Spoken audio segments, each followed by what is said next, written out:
बिहार के किस जिला में सबसे अधिक आर्द्रता पाया जाता है? कोपेन के अनुसार और ट्रीवार्स के अनुसार बिहार के जलवायु किस प्रकार से, और पश्चिमी विक्षोभ भी देख लेंगे बिहार से संबंधित किस तरह से है, और लू के बारे में भी जान लेते हैं। पहला कि बिहार के जलवायु किस प्रकार है। तो उपोष्ण कटिबंधीय जलवायु, उपोष्ण मतलब होता है थोड़ा ठंडा और थोड़ा गर्म, नॉर्मल है।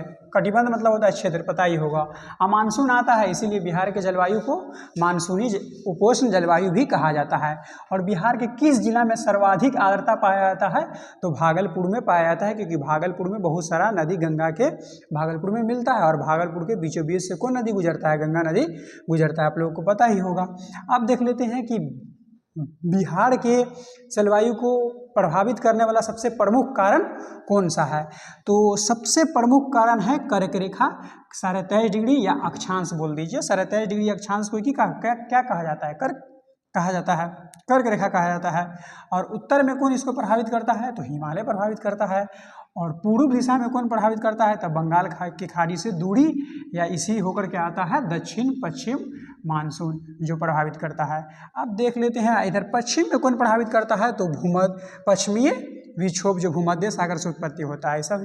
अब इससे आगे जान लेते हैं कि बिहार में मानसून के प्रवेश कैसे होता है। तो बिहार में मानसून के प्रवेश होता है, ये हो गया उत्तर है, ये उत्तर भाग है, और ये कौन दिशा है? तो पूर्व में है।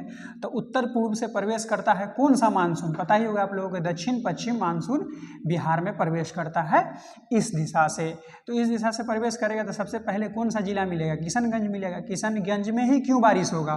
क्योंकि किशनगंज में इस जगह पे आप लोगों को पता होगा कि हिमालय क्षेत्र सब है, जिससे पर्वत से टकराने के बाद किशनगंज में ही सबसे अधिक वर्षा हो जाता है। और धीरे धीरे मानसून किधर की ओर चल जाता है? हिमालय के सहारे, तो इधर की ओर, मतलब पूर्व से किस की ओर? पश्चिम की ओर बढ़ने लगता है। तो धीरे धीरे इधर की ओर आएगा, तब जाहिर सी बात है कि जल की मात्रा कम होता जाएगा बादल से, इसीलिए वर्षा की मात्रा भी पूर्व से पश्चिम की ओर जाने पर क्या होता है? कम होता जाता है। और अंत में कहाँ पहुँचता है? इधर से घूम फिर के अपना गया औरंगाबाद जिला में पहुँचता है। तो इस प्रकार हम कह सकते हैं कि सबसे कम वर्षा कहाँ होता है बिहार के? तो गया जिला में। और सबसे अधिक वर्षा कहाँ होता है? तो अपना किशनगंज में होता है।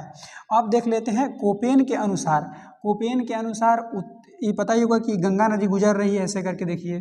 तो गंगा नदी गुजर रहा है, तो गंगा नदी के उत्तर में कौन हो? गंगा नदी के उत्तर को कोपेन साहब क्या बोलते हैं? CWG प्रकार के जलवायु बोलते हैं। और दक्षिण बिहार को क्या बोलते हैं?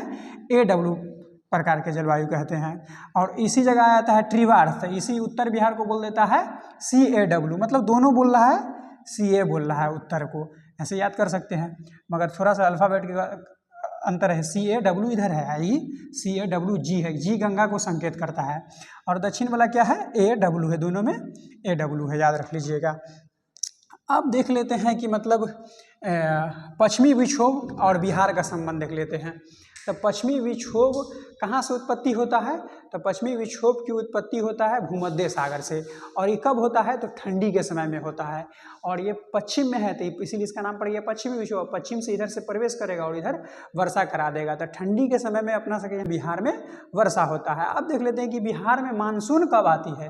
तो मानसून आती है जून जुलाई में। ये सब भी आप डेट याद रखिएगा, क्योंकि एग्जाम आप आजकल के एग्जाम में ये सभी पूछ देता है कि बिहार में मानसून कब प्रवेश करता है। तो जून जुलाई में प्रवेश करता है। लौटती कब है? तो अक्टूबर से नवंबर में लौटती, जिसे बिहार के लोग स्थानीय भाषा में क्या कहता है?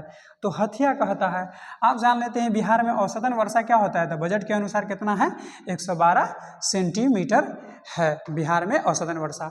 अब इससे आगे जान लेते हैं कि लू के बारे में। तो बिहार में एक बहुत शब्द प्रचलित है, लू। अक्सर आप गर्मी के महीना में सुनते हुइएगा लू। तो लू क्या होता है? तो स्थानीय पवन होता है, पहला ये चीज। इसका उत्पत्ति कहाँ से होता है? तो थार मरुस्थल से होता है। थार मरुस्थल से होता है, इसीलिए कैसा होगा नेचर में? तो जाहिर सी बात है कि गर्म होगा। तो ये कैसा पवन है? गर्म पवन। इसका गति अगर पूछ देते कितना से? 8 से 16 किलोमीटर प्रति घंटा रफ्तार से चलती है। कौन? लू। और लू नेचर में कैसा होता है? गर्म होता है। तो उत्तर बिहार में जब प्रवेश करती है तो ये क्या करता है? उत्तर बिहार के सारा जो भी थोड़ा बहुत गर्मी में नमी होता है, उस सारा नमी को सोख लेता है, जिसके कारण भी उत्तर बिहार में बहुत ज़्यादा हीट वेव जैसा समस्या उत्पन्न हो जाता है। जब लू ही आगे बहुत ज़्यादा हीट मतलब पैदा कर दे तो उसे क्या कहा जाता है? हीट वेव कहा जाता है, जिससे बिहार के लोगों के स्वास्थ्य पर काफ़ी ज़्यादा हानिकारक प्रभाव डालता है। कौन? लू।